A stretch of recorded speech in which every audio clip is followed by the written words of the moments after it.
Friends எல்லாருக்கும் வணக்கம். Welcome to Priya's kitchen. இன்னைக்கு நம்ம சேனலில் மாங்கா புலாவ் எப்படி பண்ணுறதுன்னு பார்த்துடலாமா? வாங்க வீடியோக்குள்ளே போகலாம். இன்னைக்கு பாசுமதி ரைஸ் எடுத்திருக்கேன்.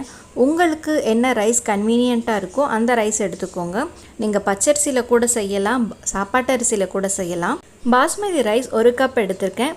இது ஒரு 2-3 தடவை நல்லா அலசிட்டு ஒரு 20 நிமிஷம் ஊற வச்சிடலாம்.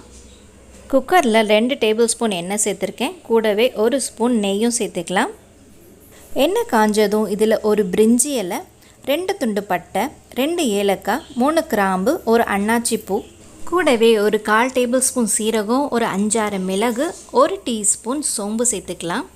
லேசாக கலந்து விட்டுறலாம். அதுக்கப்புறமா ஒரு பெரிய வெங்காயம் நீளமாக கட் பண்ணது சேர்த்துக்கலாம்.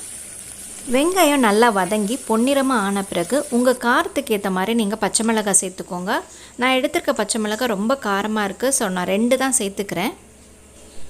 கூடவே ஒரு கைப்பிடி புதினா, கொஞ்சம் கொத்தமல்லி சேர்த்துக்கலாம். எல்லாம் சேர்த்துட்டு ஒரு தடவை பெரட்டி விட்டுடலாம். இப்போது 1 டேபிள் ஸ்பூன் இஞ்சி பூண்டு பேஸ்ட்டு சேர்த்துக்கிறேன். பச்சை வாசனை போகிற வரைக்கும் நல்லா வதக்கி விட்டுடலாம்.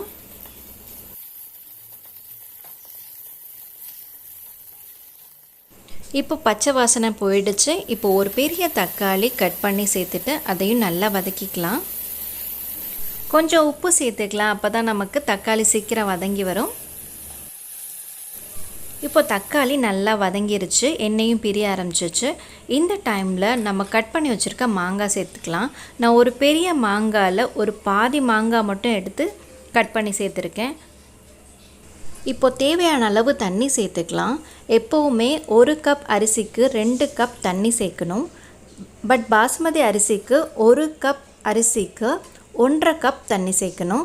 ஸோ நான் 1.5 கப் தண்ணி சேர்த்துக்கிறேன். தண்ணி சேர்த்த பிறகு நம்ம அரிசியுமே சேர்த்துடலாம். அரிசி சேர்க்கும் போது சுத்தமாக தண்ணி இல்லாமல் முழுசாக தண்ணியை வடிகட்டிட்டு நம்ம சேர்க்கணும். அப்போ தான் புலாவ் நமக்கு உதிரி உதிரியாக கிடைக்கும். இப்போ தேவையான அளவு உப்பு சேர்த்துக்கலாம். உப்பு சேர்த்துட்டு நல்லா கலந்து விட்டுறலாம். கொதிக்க ஆரம்பித்த பிறகு நம்ம மூடி போட வேண்டியதான். இப்போ நல்லா கொதிக்க ஆரம்பிச்சிருச்சு. இப்போ மூடி போட்டு ஒரு விசில், மீடியம் ஃப்ளேமில் ஒரு விசிலும், அதுக்கப்புறம் சிம்மில் ஒரு 5 மினிட்ஸும் இருக்கட்டும். இதே நீங்கள் நார்மல் அரிசியில் குக் பண்ணுறீங்க, பச்சரிசி இல்லை சாப்பாட்டு அரிசியில் செய்கிறீங்கன்னா 2 விசில் விடுங்க, கரெக்டாக இருக்கும். இப்போ ஒரு விசில் வந்துருச்சு.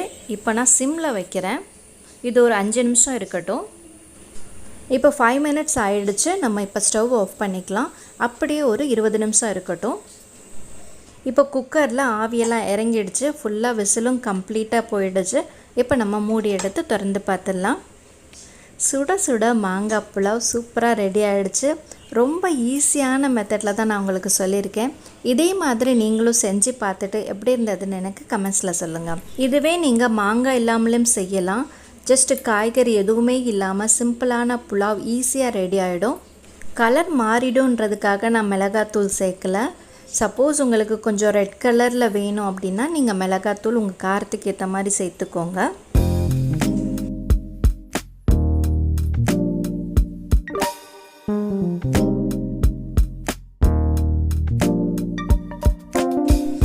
இந்த வீடியோ உங்களுக்கு பிடிச்சிருந்தா என்னோட சேனல் பிரியாஸ் கிச்சனுக்கு இப்போவே சப்ஸ்கிரைப் பண்ணிடுங்க.